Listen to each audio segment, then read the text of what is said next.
Briefly آپ کو بتاؤں گا تاکہ آپ کے ذہن میں یہ چیزیں رہیں، اور کوشش کیجئے گا کہ اس سیکوینس کو یاد رکھنے کی۔ تاریخیں لوگوں کو نہیں یاد رہتی، نام بھی یاد نہیں رہتے، وہ آپ کو پڑھنے پڑتے ہیں، دیکھنے پڑتے ہیں، ورنہ بھول جاتے ہیں آپ۔ جب اسلام آیا دنیا میں تو اس کے بعد ان کا پھیلاؤ شروع ہوا خلفائے راشدین کے زمانے سے۔ یہ بات آپ کو کلیئر ہے؟ اسلامک سال کون سا جا رہا ہے؟ 1400 کتنا ہے جناب یہ؟ ہاں 1443 1443 ایئرز پہلے ہجرت کی تھی حضور صلی اللہ علیہ وسلم نے مکہ سے مدینہ۔ سو اس دن سے یہ سال کی گنتی شروع ہو گئی۔ سو آسان کام ہے، 1443 سال پہلے حضور صلی اللہ علیہ وسلم اس دنیا میں موجود تھے، اور ان کی سکسیس جو ہے، ان کی جو ایکسپینشن ہے وہ شروع ہوئی تھی، اور اسٹریٹجیکل ریزنز کے اوپر انہوں نے ایک شہر سے دوسرے شہر، جو کہ تقریباً 400-500 کلومیٹر کا فاصلہ ہے، وہاں انہوں نے ٹریول کیا تھا، تو وہاں سے یہ کاؤنٹنگ شروع ہوئی۔ عیسوی سال کون سا ہے؟ 2022 ہے نا؟ تو 2022 سال ہو گئے حضرت عیسیٰ کو اس دنیا سے گئے ہوئے۔ تو اسلام اور کرسچینٹی کا کتنا فرق ہو گیا؟ ہاں کوئی 600 سال 650 سال۔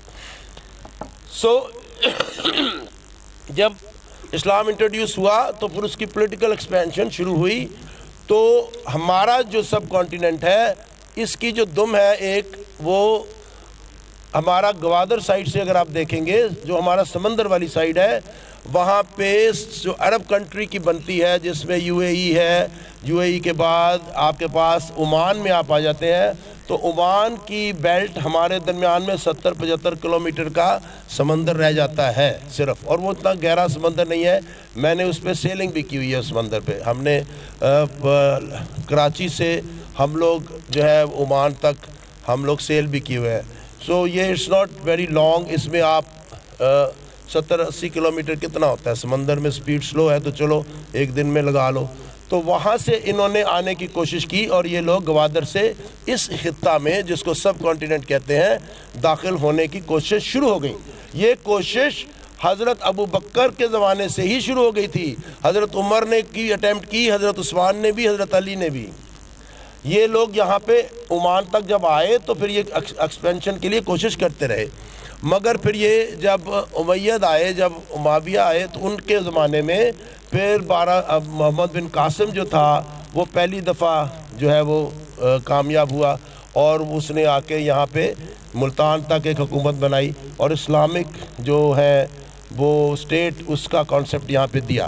مگر اس سے پہلے بھی کچھ لوگ یہاں آ چکے تھے، اس پرٹیکولر مذہب کو لے کے، اس نئے کوڈ آف لائف کو لے کے یہاں پر آ چکے تھے، اکا دکا کہیں نہ کہیں کونوں میں بیٹھے اپنا دربار سا بنا کے وہ لوگوں کے ساتھ بات کر رہے تھے کہ دیکھو خدا ایک ہے۔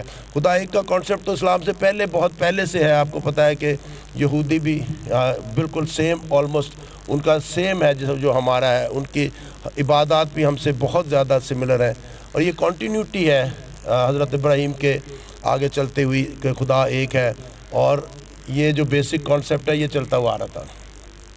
ہندوؤں میں بھی بیسیکلی اگر ان کے جو بکس ہیں، ان کی مہابھارت ہے یا ان کی جو بیسک بکس ہے، اس میں بھی کانسیپٹ خدا کا ایک کا ہی ہے، لیکن انہوں نے پھر further division of the god in lieu to the work کر دی ہوئی ہیں، اور وہ اچھائی کا، برائی کا، کاروبار کا، بزنس کا، خوبصورتی کا خدا جو ہے وہ اپنے حساب سے بدلتا گیا، لیکن اس کا جو بیسک برہما ہے، دا مین گاڈ از ون، ان کا بھی ایک ہی ہے۔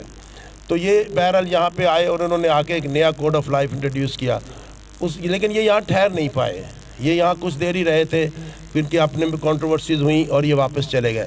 مگر جب یہ واپس گئے تو یہاں پہ کچھ لوگ یہ چھوڑ گئے۔ ذہن میں بات رکھنے کی ضرورت ہے کہ جب اسلام آیا تو یہاں پہ لوگ آنا شروع ہو گئے، جس طرح وہ باقی اسٹیٹس میں گئے تھے۔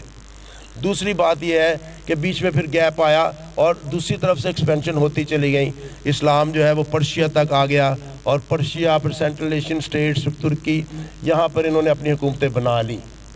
وہاں سے پھر یہ آنا شروع ہوئے۔ ہمارے ہاں جو اصل میں انویژنز ہوئی ہیں اسلامک، وہ نارتھ سے ہوئی ہیں، وہ ساؤتھ سے نہیں ہوئی، وہ شمال سے ہوئی ہیں، وہ افغانستان، پنجاب سائڈ سے ہوئی ہیں۔